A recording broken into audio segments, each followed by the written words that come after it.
Hay una grande necesidad en el mundo hoy. Hay una grande necesidad allá afuera. Y muchas veces nosotros pasamos de largo, ignorando la situación que nos rodea. En muchas ocasiones nosotros desconocemos lo que está sucediendo a nuestro alrededor. Desconocemos los problemas que las personas tienen. Y en otras ocasiones, tristemente, aún conociendo la dificultad, no hacemos nada. Y el Señor nos está levantando en este tiempo para ser conscientes de lo que está sucediendo y hacer algo. Necesitamos levantarnos. ¿Cuántos dicen amén? El pueblo de Dios necesita levantarse. Vamos por favor a Lucas capítulo 10, por favor. Y he aquí un intérprete de la ley se levantó y dijo para probarle: Maestro, ¿haciendo qué cosa heredaré la vida eterna? Él le dijo: ¿qué está escrito en la ley? ¿Cómo lees? Aquel respondiendo dijo: amarás al Señor tu Dios con todo tu corazón y con toda tu alma y con todas tus fuerzas y con toda tu mente, y a tu prójimo como a ti mismo. Y le dijo: bien has respondido, haz esto y vivirás. Pero él, queriendo justificarse a sí mismo, dijo: Jesús, ¿y quién es mi prójimo? La persona que va delante del Señor Jesús, la Biblia nos habla que es un intérprete de la ley. Es un intérprete de la ley. Porque conociendo la Escritura y conociendo sobre todo la forma de escribir en aquella época, muchas palabras podían hacer diferentes sentidos, se podían interpretar de diferentes maneras. Y desde un inicio vemos en la palabra, en el tiempo de Nehemías, en el tiempo de Esdras, que cuando el pueblo de Dios había abandonado la palabra de Dios, había abandonado el pacto de Dios, Dios levantó, ¿verdad?, personas eruditas en la ley para hacer leer la ley y hacer entender el sentido de las palabras. En el tiempo de Nehemías dice la Escritura que desde la mañana hasta la tarde estuvieron aquellos levitas, aquellos instruidos en la palabra, leyendo y dando el sentido a las palabras para que entendiera la gente lo que significaba la ley de Dios. Realmente cuando leemos la Biblia necesitamos entender sus palabras y entender el espíritu que hay por detrás de las letras. Amén.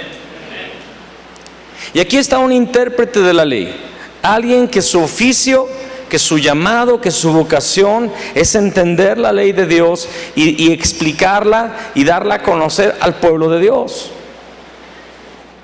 Pero vemos que él viene con una pregunta a Jesús y las intenciones no son las mejores. Él le pregunta esto para probarle. En realidad él no cree que necesite saber algo o entender algo o aprender algo de Jesús. Él cree que ya sabe. Él cree que ya entiende. Y solamente le quiere probar. Le pregunta este intérprete de la ley: Señor, ¿qué debo de hacer para heredar la vida eterna? ¿Qué debo de hacer para heredar la vida eterna? Recordemos, en realidad no está esperando una respuesta, le quiere probar. Quiere ver si él sabe, si Jesús sabe tanto cuanto él. Yo ya tengo una respuesta, pero a ver si tú realmente entiendes. ¿qué debo de hacer para heredar la vida eterna? Y muchas veces, y se lo recomiendo, Jesús responde con otra pregunta. Eso está padre, ¿no? Porque dependiendo de tu respuesta, se va a ver realmente la intención de tu pregunta. ¿No es así? ¿Se acuerdan la vez que le probaron con qué autoridad haces esto? Les voy a responder con otra pregunta. ¿Con qué autoridad bautizaba Juan? ¿Del cielo o de los hombres? Y con eso los dejó sin saber para dónde irse. Jesús hace otra pregunta. ¿Qué está escrito en la ley? ¿Cómo lees? ¿Qué es lo que has entendido de la palabra de Dios? Y la misma pregunta el Señor nos hace el día de hoy. ¿Qué es lo que entendemos por evangelio? ¿Qué es lo que entendemos acerca de la forma en la que se hereda la vida eterna? No solamente qué leemos, porque estoy seguro que todos leemos la Biblia, pero cómo la leemos. Y aquí vamos a ver cómo el Señor mata 2 pájaros de un tiro, porque nos hace entender cómo se hereda la vida eterna. Y también nos habla del error que habían cometido los líderes espirituales de su época.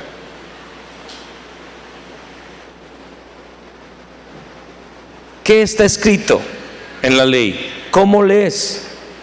Aquel respondiendo dijo: amarás al Señor tu Dios con todo tu corazón, y con toda tu alma, y con todas tus fuerzas, y con toda tu mente, y a tu prójimo como a ti mismo. Y el Señor lo regaña o lo elogia en el versículo 28. Él le dice: bien has respondido, haz esto y vivirás. Hazlo, ama al Señor y ama al prójimo. Porque en otra escritura Jesús dice: de este mandamiento dependen toda la ley y los profetas, y el segundo es semejante: amarás a tu prójimo. Realmente amar a Dios es nuestro llamado. Amarle con todo nuestro corazón, con toda nuestra alma y con todas nuestras fuerzas. Es el primer llamado y el más alto de los llamados. Para eso fuimos creados, para conocerle, para amarle. Pero hay un segundo mandamiento, y es amar al prójimo como a uno mismo. O sea que lo que deseas para ti, busques que suceda también en el que está cerca de ti. ¿Cuántos se aman? Claro que te amas. No, hermano, yo creo que yo no me amo. Si no te amaras, no comerías todos los días, no te bañarías, no te lavarías los dientes, ¿verdad? No te comprarías ropa, no irías al médico de vez en cuando, no harías ejercicio si no te amaras. Realmente nos amamos. Algunos se aman hasta de más, ¿verdad? Todos los días vas al espejo a ver si estás bien peinado, a checar si no hay algo que pudiera avergonzarte al salir de la casa. Te amas. Amar al prójimo como a uno mismo es la clave de la vida práctica, espiritualmente hablando. Porque podemos decir que amamos al Señor, pero si eso no se traduce en una vida de amor y de servicio al prójimo, esa fe es falsa. Esa fe es en realidad una religiosidad.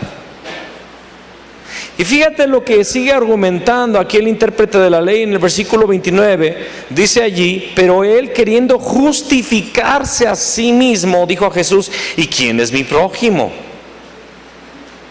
Porque había una selectividad, y la hay todavía, en el corazón de este intérprete de la ley. Realmente somos selectivos a la hora de tratar de servir o a la hora de tratar de ayudar a los demás. Amamos realmente a los que nos aman. Invitamos a cenar a los que nos caen bien. Saludamos en la reunión al final a los que a nuestro criterio son personas que vale la pena saludar, que vale la pena invertir nuestro tiempo. Y tú te vas a dar cuenta en la palabra, en los evangelios sobre todo, Jesús hizo mucho hincapié: invita a comer a aquel que no te puede pagar la invitación. Préstale, dale dinero al que no te puede retribuir, al que no te puede volver a dar,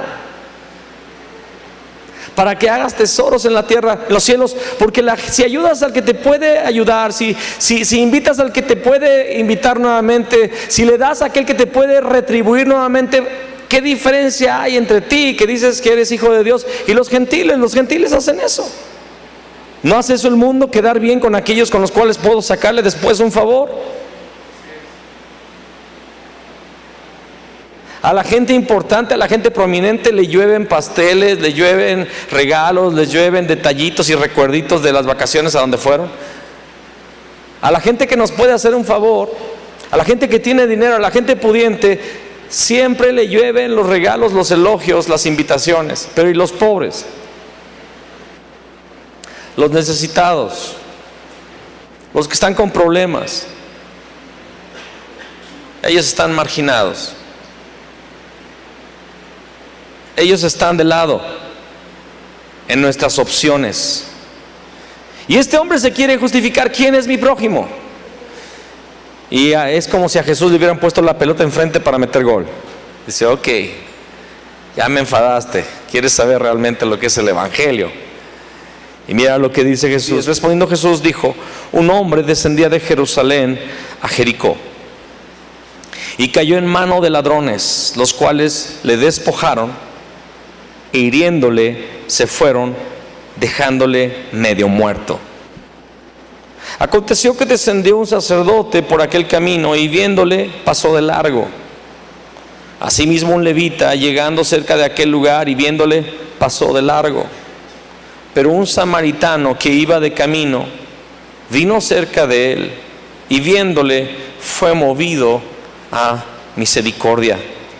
Y acercándose vendó sus heridas, echándoles aceite y vino, y poniéndole en su cabalgadura lo llevó al mesón y cuidó de él. Otro día al partir sacó 2 denarios y los dio al mesonero y le dijo: cuídamele, y todo lo que gastes de más yo te lo pagaré cuando regrese. ¿Quién pues de estos? Aquí viene la tercera pregunta que hace el Señor Jesús. ¿Quién pues de estos 3 te parece que fue el prójimo del que cayó en manos de los ladrones? Él dijo: el que usó de misericordia con él. Entonces Jesús le dijo: ve y haz tú lo mismo. Cuando leemos esta historia, que en realidad no es parábola, en realidad es una historia verdadera que Jesús está contando, es algo que sucedió. Y esa es la condición del pueblo de Israel. El pueblo de Israel se ha vuelto sectario. El pueblo de Israel se ha vuelto un pueblo que solamente está atrás de las cosas materiales. Los líderes religiosos de la época de Jesús solamente quieren el respeto y el elogio y la alabanza de los hombres. Aman el sentarse en los primeros lugares en las fiestas. Aman el que los llamen maestro en las plazas. Les gusta el reconocimiento.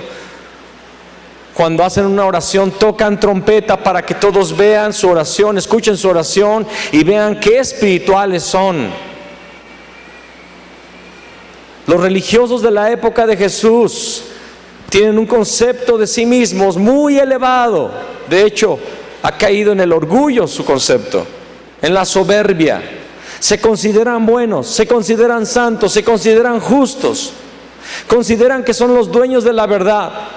El Señor Jesús de hecho les denuncia y les dice: ustedes que tienen las llaves del reino de los cielos han cerrado la puerta para que no entren los demás, ni ustedes entran ni dejan entrar a los demás.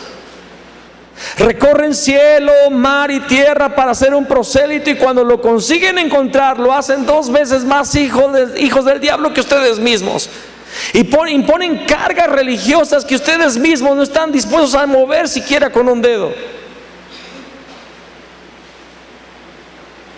Están tan engañados, están tan ciegos.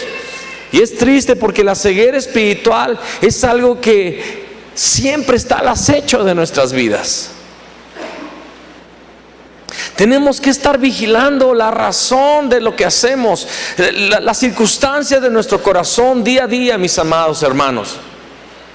Tenemos que estarnos analizando, porque muchas veces creemos que tenemos luz cuando en realidad lo que hay en la luz que hay en nosotros es tinieblas. Este intérprete de la ley, escúchame, este hombre pasaba largas horas todos los días examinando la ley. La leía al derecho y al reverso.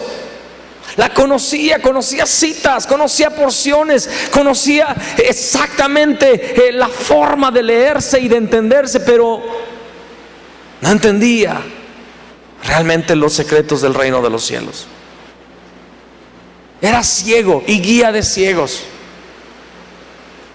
Un ciego guiando ciegos. 2 Corintios 4:4 dice que el Dios de este siglo cegó el entendimiento de los incrédulos para que no les resplandezca la luz del evangelio de la gloria de Cristo, el cual es la imagen de Dios. Podemos estar aquí, podemos leer la palabra y puedes conocerla y aún así ser ciego, porque el evangelio es práctico. El evangelio, lo que tú escuches y aprendes y escuchas en este lugar y en tu casa cuando lees la palabra, tiene que llevarse a cabo. Tiene que tener una acción. Si no hay acción, es religión.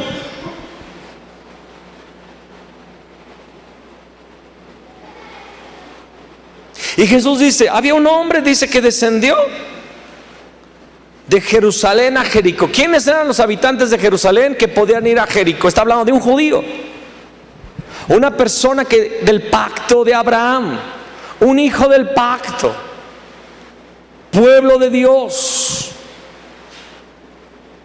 Está bajando de Jerusalén a Jericó y en el camino lo asaltan unos ladrones, y no solamente le quitan sus pertenencias, lo hieren, lo golpean y lo dejan como medio muerto.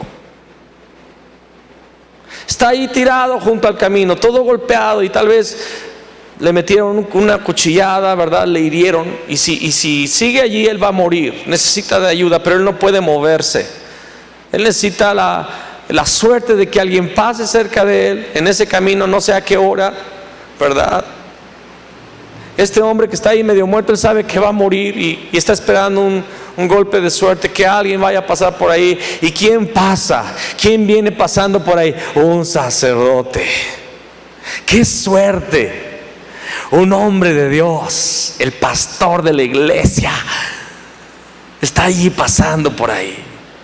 Y ahí va ese pastor con su Biblia grande, ¿verdad? Con su corbata, listo para la reunión, como dice Marcos Vidal. Y va pasando, y dice la palabra que al pasar, viéndole, pasó de largo. Viéndole.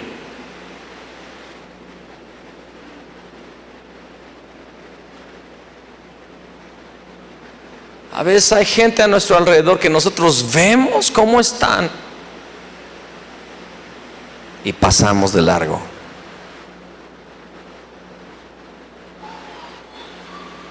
¿Por qué mugres? No sé. Pero pasamos de largo. Ahora quiero explicarte. El que está herido es un compatriota, es un paisano, es el pueblo de Dios. El sacerdote es aquel que cuida del pueblo de Dios. Pero dicen, tengo prisa. Aparte, yo creo que, me imagino que pensó el sacerdote, no está aquí en la escritura, porque algunos van a estar buscando dónde dice eso, es lo que yo imagino, okay. A lo mejor pensó, ya va a morir de todos modos, me va a atrasar, y tal vez si llega la MP, me pueden inculpar, puedo meterme en líos legales, y el testimonio se va a manchar. Si es de Dios, va a sanar, Dios sánale. Y si no es de Dios, pues ya va a tu presencia, ¿verdad? Ahí lo dejo. Pasa de largo. Yo no sé por qué pasa de largo. Y luego viene un levita. ¿Quién es el levita? Los levitas eran los que se encargaban de todo el servicio en la casa de Dios. Ellos ni siquiera, su trabajo era cuidar de las cosas de Dios. De hecho, la nación los mantenía con los diezmos. Y ni por ser una persona que recibía la manutención de parte del pueblo de Israel, hace algo. Dice que pasa un levita, llega a aquel lugar y viéndole también pasa de largo. Y después de esto pasa un samaritano que iba de camino y viéndole, y vino cerca de él y viéndole fue movido a misericordia. ¿Quiénes eran los samaritanos? Los samaritanos eran aborrecidos por los judíos. Los judíos ni siquiera cruzaban palabra con ellos. Los samaritanos eran una mezcla de judíos con asirios. Y como habían sido, este pueblo era un subproducto de una violación masiva en guerra del pueblo asirio en el pasado, los judíos consideraban que eran una raza impura. Ahora, los samaritanos tenían un conocimiento muy escaso del pacto de Dios, porque ellos también tenían una distorsión del pacto. Ellos pensaban que el lugar de adoración era allí, Samaria, el pozo de Jacob. Pensaban que ellos también tenían la promesa, la bendición de Abraham, pero ellos habían hecho una forma de religión también para encontrarse con Dios. También, al igual que los judíos, los samaritanos también estaban perdidos, habían perdido el pacto, pero ellos creían que conocían a Dios, y ellos tenían un trauma porque eran rechazados por el pueblo de Israel, y ellos mismos también no le hablaban a los judíos. La mujer samaritana se sorprendió y le dijo a Jesús: ¿cómo es que tú eres judío y me estás hablando? Porque no era normal. Y el samaritano pudo haber pensado: fue el que el otro día ni me volteé a ver, el que no me dio ray el otro día. No sé qué pudo haber pensado. Es del pueblo que nos desdeña, que no nos quiere, y el juicio de Dios cayó sobre de él. Ya les tocaba. Eso les pasa por orgullosos. Pero dice que fue movido a misericordia. Y yo muchas veces veo cómo la gente de allá afuera es más misericordiosa con la gente que los propios cristianos. Allá afuera hay personas del mundo que hacen más buenas obras que los propios hijos de Dios, que son más compasivos, que se quitan la comida de la boca para dártela si es necesario. Este hombre es movido a misericordia. ¿Qué es lo que había pasado entonces con el sacerdote y con el levita?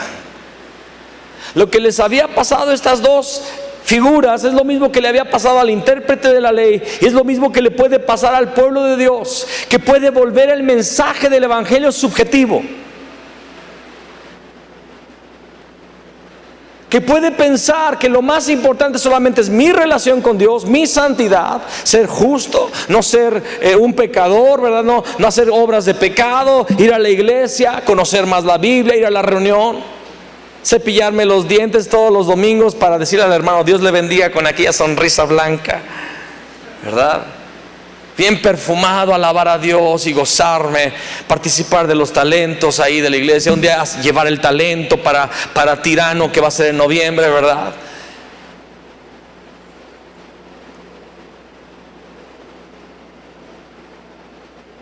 Y se habían oscurecido sus ojos, se habían enceguecido, sin entender que se hereda el reino, se hereda la vida eterna, amando a Dios con todo nuestro corazón y traduciéndolo de forma práctica al amar a los que están cerca de nosotros.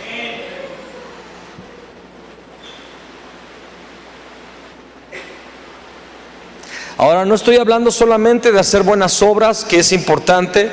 No estoy hablando solamente de hacer algo social, que es importante, que es bueno. Pero de nada sirve que le demos a alguien un pan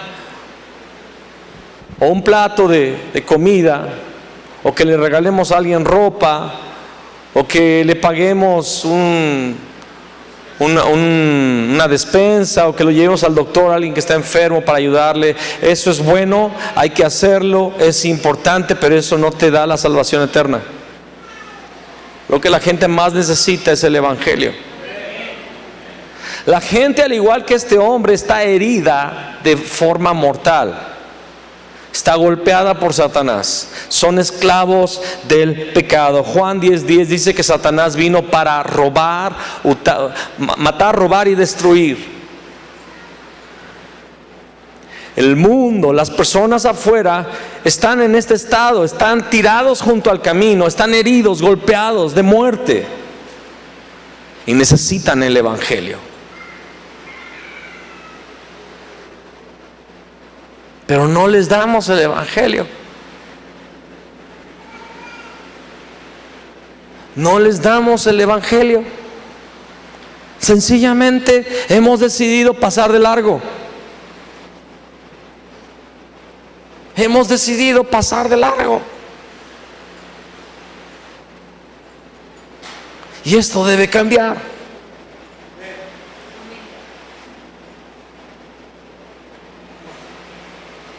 Y si no cambias, cuidado. Ten cuidado de ti mismo. Porque tu fe no es real.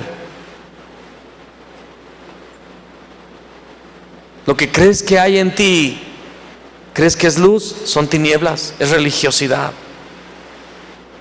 Yo te asevero algo, este sacerdote y este levita estaban en tinieblas. No importa cuánta prisa tenían en hacer lo que tenían que hacer, ese hombre necesitaba ser ayudado y era su deber ayudarle. Era de su propia sangre. Pero un samaritano va, dice que cura sus vendas, sus heridas, le pone vino, le pone aceite y venda las heridas. Lo sube a su medio de transporte, a su animal, lo lleva al mesón. ¿A dónde lo lleva? El mesón era un lugar de descanso y donde se pueda dar auxilio a los viajeros. Le lleva y le cuida y le dice al mesonero, aquí te va, le da ¿cuánto? ¿2 qué? ¿Denarios? Sí, no encuentro la porción, ¿verdad? 2 denarios. Que no fueron 10 pesos lo que le dio. De sus propias finanzas. Él financió, él dijo, ¿sabes qué?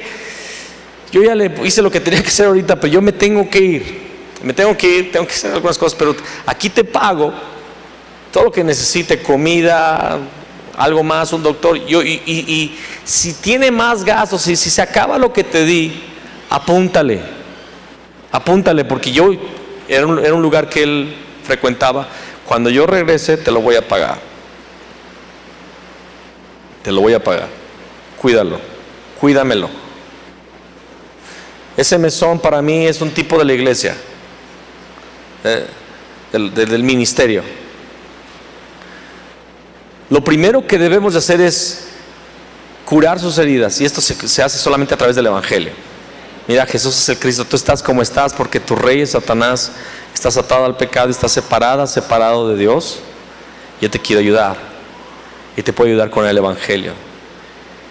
Tenemos que curarles, sanar, vendarlos, y después te llevo con el pastor, te llevo a la iglesia, pastor, cuídelo, y lo que haga falta ahí yo lo pago, hermano. Nadie dijo amén. Nadie dijo amén. Nosotros hemos dado nuestra vida por el ministerio y hemos ayudado a mucha gente, pero falta más. Y ha habido casos en los cuales nos hemos tenido que llevar a esa gente a nuestra casa y le hemos dicho, ¿sabes qué? Te vas a dormir aquí a mi lado y voy a estar toda la noche cuidándote. Ha sucedido ya. Solo que la cosa es que todavía no hemos trascendido a otro nivel, porque esa gente que hemos ayudado es gente que ya la amamos, que ya es parte de la familia de Dios. Pero ¿y qué del mundo? ¿Cuánto estamos dispuestos a dar? ¿Qué tan real es tu evangelio? ¿Qué tan real es tu amor a Dios? Porque Jesús dijo, a Dios nadie le ha visto jamás. Pero ¿cómo se traduce el amor a Dios? ¿Cómo se traduce nuestra fe? Nuestra fe se traduce amando al prójimo. Y si tú no eres capaz de amar al prójimo como a ti mismo, ¿quién quiere la vida eterna? Entonces debes de buscar que el prójimo tenga esa vida eterna que tú has encontrado en Cristo. ¿Quién quiere sanidad emocional? Vivir con una salud emocional. Yo también quiero esa salud emocional para los que están a mi alrededor. Pero más allá de todo lo que podemos hacer para que la gente solucione sus problemas en el aquí y en el ahora, debemos darle la respuesta para solucionar el problema de la eternidad: el Evangelio. El Evangelio. Y Jesús pregunta en el versículo 36: ¿quién pues de estos tres te parece que fue el prójimo del que cayó en mano de los ladrones? Y yo creo que este intérprete de la ley se sintió avergonzado, se sintió confrontado, porque cuando Jesús habla, realmente Él nos habla a lo profundo de nuestro corazón, ¿verdad? Timoteo, 2 Timoteo 3:16 dice que la Escritura penetra y conoce las intenciones y los pensamientos del corazón. Yo imagino que mientras este intérprete de la ley estaba escuchando a Jesús, él recordó todas las veces que no ayudó y que no le dio auxilio a los demás. Se dio cuenta que su fe se había vuelto una religiosidad y que solamente su fe constaba de rito religioso. Se había vuelto un rito religioso, un ritualismo. Ten cuidado, tengamos cuidado que nuestra fe no sea más que ritualismo. Venimos a las reuniones y todo muy bien, todo aparenta estar bien, y hacemos lo que el pastor nos dice que hagamos, y tratamos de llevar la fiesta en paz en casa, y tratamos de ser honestos y decentes en nuestros trabajos. Pero ¿será que no eso se ha convertido en un ritualismo? ¿Quién es el prójimo de estos tres? Y el intérprete dice: el que usó de misericordia. Jesús le dice: veas tú lo mismo. ¿Qué es lo que debemos de hacer? Ser llenados por misericordia. Pero no una misericordia humana sentimental, sino la misericordia de Dios. Dios tuvo misericordia de la humanidad y dio a su Hijo. Dios dio a su Hijo, es una acción directa y clara. El Padre no se quedó lamentando la situación de la humanidad desde su trono. El Padre habló con el Cristo y le dijo: ve a salvarlos, ve y da todo. Para empezar, te tienes que despojar de tu naturaleza divina. Lo dice Filipenses 2, del 7 en adelante. Se despojó, kenosis, se vació de sus atributos divinos. Jesús, cuando estuvo en la tierra, no era omnipotente, no era omnipresente, no era omnisciente. Pero yo veo todo eso en Jesús. Él operó debajo de la dirección del Espíritu Santo.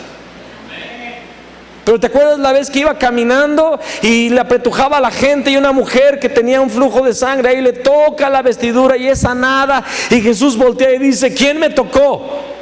Pedro le responde, le dice: ¿cómo que quién te tocó si todos te están tocando? Y Jesús le dice: no, yo sé que ha salido virtud de mí, sé que salió poder, y no sé a quién ni por qué. O sea que Jesús, que se había despojado de su omnisciencia, Él no sabía las cosas. Cuando Él declaraba lo que había en el corazón de las personas, era porque el Espíritu Santo le indicaba y le decía algo que Él no sabía. Él era hombre igual que tú y que yo. Pero lo primero que Él hizo fue despojarse de su gloria. Y estando en condición de hombre, porque se hace un hombre, se despoja de toda honra, haciéndose obediente hasta la muerte, y muerte de cruz. Fue a una cruz, murió como un pecador, murió como una persona vil y despreciable. Quienes morían ahí eran los asesinos, eran los rebeldes. Y Él murió como un rebelde, cuando Él siempre estuvo sometido a la voluntad del Padre. Él murió como un ladrón, cuando en realidad Él vino a regalarnos vida. Él se hizo como alguien de lo peor, por amor a ti y por amor a mí. Él pasó junto al camino de la vida y te vio tirado allí. Él dijo: yo tengo que hacer algo. Y Él murió en una cruz.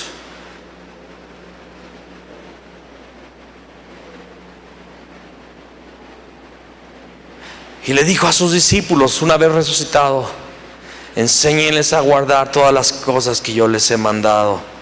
¿Y qué es lo que nos manda el Señor Jesús? Amar. Un mandamiento nuevo os doy, dice el apóstol Juan: que os améis unos a otros.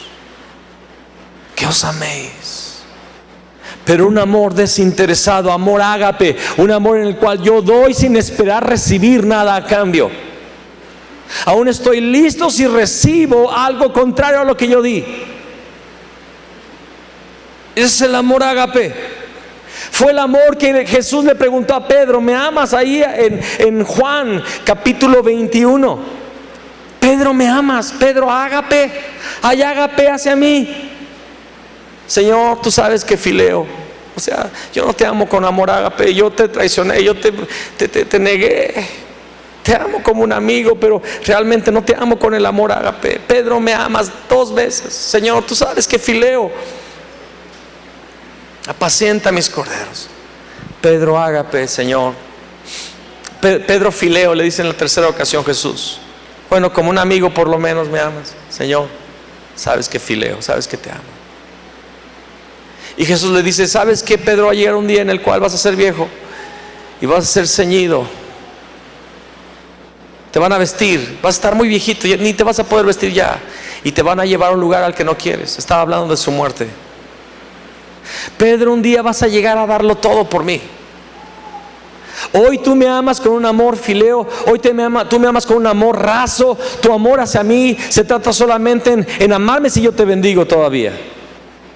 Mientras las cosas están bien, tú me amas. Mientras no te llegan el agua hasta los aparejos, tú me bendices.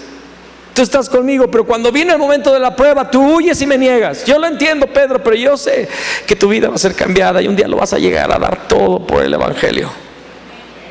Lo vas a llegar a dar todo por mí. Un día vas a estar encarcelado y te van a vestir y te van a llevar a morir como un mártir. Y sé que va a llegar ese día en el cual tu amor habrá crecido de tal manera que estarás dispuesto a morir por mí y por mi evangelio. Los apóstoles y los discípulos daban todo por el mensaje. Daban todo por el evangelio. Hemos escuchado varias veces que se ha dicho: hay que profundizar más en el evangelio, ¿verdad que sí? Pero muchas veces malinterpretamos esta frase y decimos: hay que profundizar, o sea, voy a leer más, voy a estudiar más, me voy a aprender de memoria las lecciones. Eso es profundizar en el evangelio. No, profundizar es llegar a darlo todo por el evangelio. Profundizar es llegar a entender que mi vida carece de sentido si yo no doy mi vida para la proclamación del evangelio, ayudar a las personas que se están perdiendo en el pecado.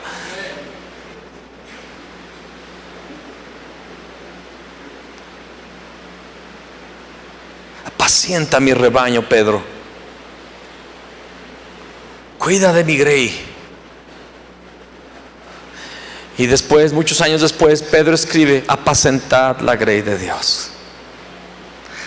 No como teniendo señorío, sino siendo ejemplos de la grey. No por ganancia deshonesta, sino con ánimo pronto. Estamos en una caminada con Jesús. Y en esa caminada hay niños espirituales que necesitan leche espiritual. Y hay gente que ha ido creciendo. Pero siento que el Señor nos quiere sacar de la adolescencia espiritual, en donde solamente estamos disfrutando de los beneficios del evangelio. Y el Señor Jesús nos quiere llevar a la etapa madura en la cual debemos entender que debemos darlo todo, aún estar dispuestos a morir por el evangelio. El que quiera seguirme, tome su cruz, niéguese a sí mismo, tome su cruz y sígame. Negarse a sí mismo, ¿sabes lo que significa negarse a sí mismo? Es estar dispuesto a deshacerme, a despojarme, a renunciar a lo que el Señor me pida que yo renuncie.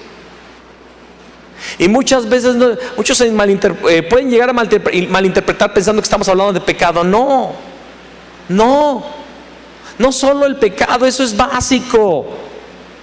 Renunciar al pecado es parte de la salvación, es parte del abecedario espiritual. Estamos hablando aún llegarnos a despojar de cosas que son buenas, pero que necesitamos por amor renunciar. Y hay mucha gente que está muy cómoda en su vida cristiana. Todo va bien, mi trabajito, mi familita, mi congregación, el pastor que tengo está bien chulo, canta bien bonito, toca el piano, baila tango y tururú, a los que me entienden, la generación vieja, masca chicle y todo eso. Su esposa es una monería, una cosa chiquita. ¿Y cómo lo controla? Bueno.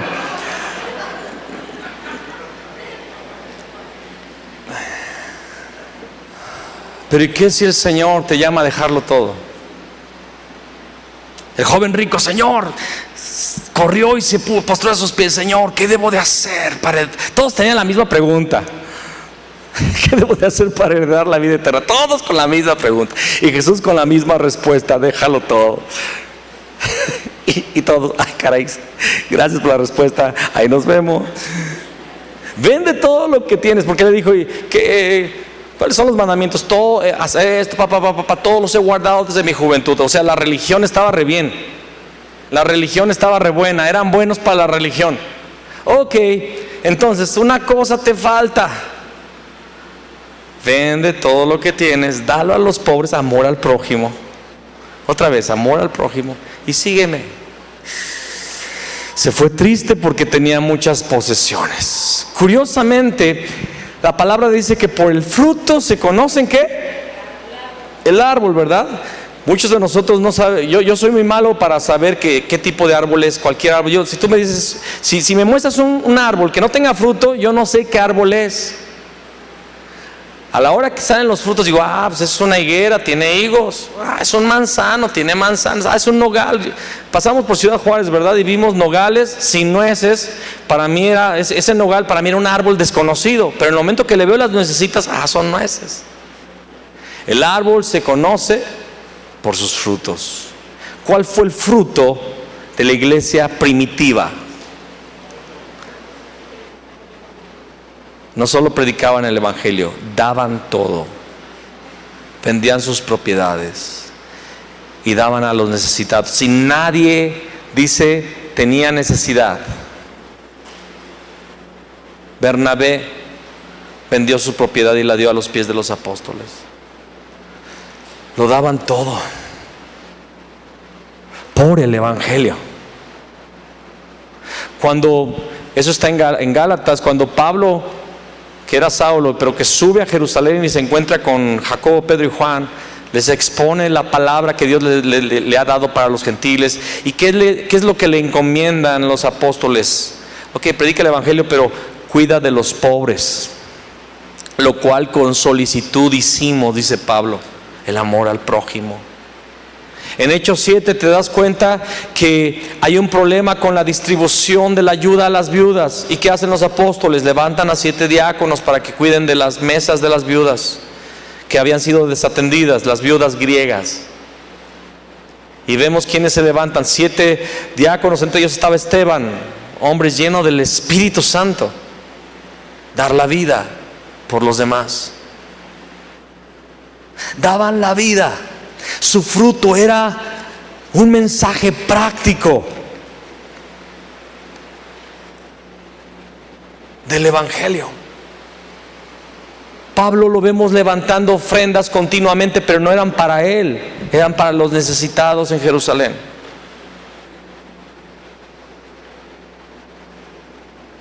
Y aun cuando él habla en 1 Corintios 9 acerca de las ofrendas que se levantan para los ministros, él dice, pero aunque te es mi derecho, yo abdico de él para que no sea tropiezo, para que el evangelio se predique.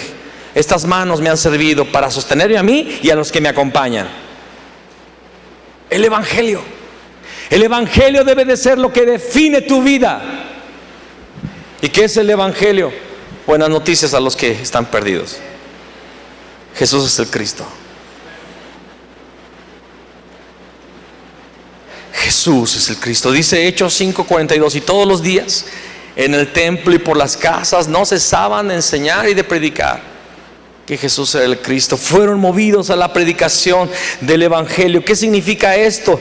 Salir a visitar a las personas que viven cerca de tu casa, llevarles el movimiento de la palabra o invitarlas al movimiento de la palabra. ¿Quieres volverlo práctico? ¿Quieres que volvamos a este tema práctico? Sal. Hay gente que tiene movimientos de la palabra, ¿sí es así? Hay gente que tiene movimientos de la palabra en sus casas. Ok, sal. E invita a las personas que te viven a tu alrededor. E invita a hermanos a que te acompañen a visitar. Pero yo ni movimiento de la palabra tengo, hermano, ya crece. Ya. Como dijo doña Josefina, ya chole. Ya. Ya no pases de largo. Te hablo a ti, levita, para que lo entiendas tú, sacerdote.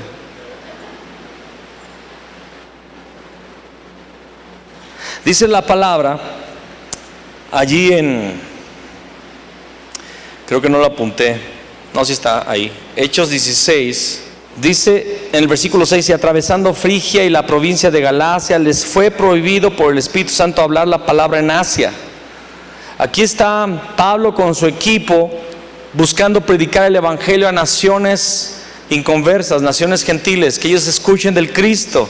Y ellos están viajando y tienen planes para visitar Asia, pero el Espíritu Santo les dice: no es por Asia, no es por allá. Les impide. ¿Cómo fue eso? Yo no sé, pero el Espíritu Santo no se los permite. Y dice en el versículo 8: y pasando junto a Misia, descendieron a Troas, y se le mostró a Pablo una visión de noche. Un varón macedonio estaba en pie rogándole, diciendo: pasa a Macedonia y ayúdanos. Pasa a Macedonia y ayúdanos. Pasa. Había un macedonio tirado en el piso junto al camino. Macedonia necesitaba el evangelio. Y en una visión el Espíritu Santo le revela: pasa a Macedonia y ayúdanos. Cuando vio la visión, enseguida, ¿cuándo? Enseguida, rápido, enseguida procuramos partir para Macedonia, dando por cierto que Dios nos llamaba para que les anunciásemos el evangelio. Zarpando pues de Troas, se fueron en barco, vinimos con rumbo directo a Samotracia, y el día siguiente a Neápolis, y de allí a Filipos, que es la primera ciudad de la provincia de Macedonia y una colonia, y estuvimos en aquella ciudad algunos días. Y un día de reposo, un sábado, salimos fuera de la puerta junto al río. Se fueron a la calle. ¿Sí te das cuenta de eso? Fueron a la calle, fueron a Santa Rosa o se me olvidó el otro lugar, no sé qué, de la Luz, ¿verdad? Villas de la Luz. Se fueron por ahí. Salimos fuera de la puerta junto al río donde solía hacerse la oración, y sentados hablamos a las mujeres que se habían reunido. Entonces una mujer llamada Lidia, vendedora de púrpura de la ciudad de Teatira, que adoraba a Dios, estaba oyendo, y el Señor abrió el corazón de ella para que estuviese atenta a lo que Pablo decía. Y cuando fue bautizada, se convirtió, y su familia nos rogó diciendo: si habéis juzgado que yo sea fiel al Señor, entrad en mi casa y posad. Y nos obligó a quedarnos. ¿Cuántos han leído la carta a los Filipenses? Qué preciosa carta, ¿verdad? No hubiera existido si Pablo no hubiera obedecido a la visión de ir hacia allá. ¿Y con quién comenzó la iglesia de Filipo? Con el sumo sacerdote de los judíos de Filipo, de la sinagoga. No, con una comerciante, alguien que vendía púrpura. Una mujer, insignificante para todos tal vez, insignificante tal vez para ella misma, pero era la persona por la cual Dios hizo un desvío en los planes de Pablo, el apostolazo.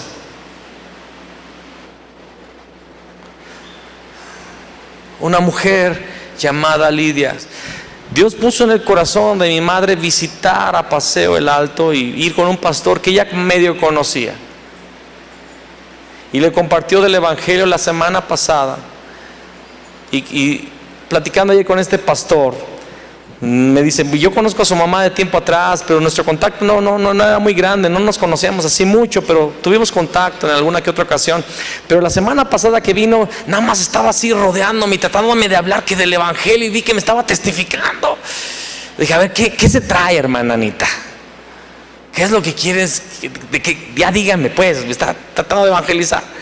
Pero lo que les quiero decir es que cuando estuvimos el día de ayer con este pastor, sus hijos, su esposa, sus hijos, las esposas de los hijos, uno de sus líderes, y empezamos abrimos nuestros labios para compartir el evangelio, me recordó a Lidia. Dios les abrió el corazón. Terminaron hablando en lágrimas, diciendo: necesitamos esto. ¿Cuándo vienen? ¿Cuántos vienen? Queremos ese seminario. De hecho, iba a guardar el manualito y dice: no, démelo. Quiero ese manual, no se lo lleve. ¿Y saben qué? Ahí están. Ya están allí. Hay gente que Dios quiere levantar, que vive cerca de ti, pero no lo ha podido hacer porque no has ido. ¿Qué tan dispuesto estás a darlo todo por el evangelio? Sé lo que es dejar México, sé lo que es dejar todo lo que construiste durante mucho tiempo y dejarlo otra vez y empezar de cero. Sé lo que es. Pero ¿qué tan dispuestos estamos a negarnos a nosotros mismos? Tomar nuestra cruz y seguirlo. O lo que más nos interesa es llegar al culto como el sacerdote, llegar a nuestro servicio, a nuestro ministerio como el levita, pero dejamos al hombre tirado en el suelo, medio herido, medio golpeado. Y aquí todos nosotros disfrutándonos unos a los otros. Ay, qué lindo está, hermano. Ay, que usted también está lindo. Ay, qué bonita iglesia. Ay, sí, está bien linda. Ay, qué bonito ser salvo. Gloria a Dios. Y el evangelio está preso. Y las Lidias están esperando que alguien vaya a su encuentro.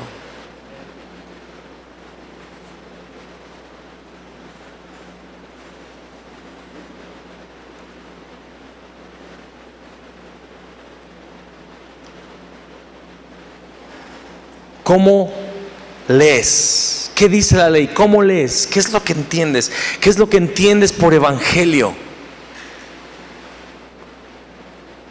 Son dos: amar al Señor, amar a Dios con toda tu alma, con todo tu corazón, tu alma, todas tus fuerzas, y a la persona que está cerca de ti, a tu prójimo como a ti mismo, y darlo todo para llevar el evangelio. Hay personas que ni siquiera se han atrevido a hablar de la palabra a nadie hasta el día de hoy, después de tantos años. Todavía no se atreven a ministrar el evangelio. Arrepiéntete. Arrepiéntete. Y para los que ya lo están haciendo, el Señor te quiere llevar a un nivel más profundo. Más profundo. Más profundo. La mies es mucha y los obreros son pocos. Rogad al Señor de la mies que envíe obreros a su mies. Señor, envía obreros a tu mies.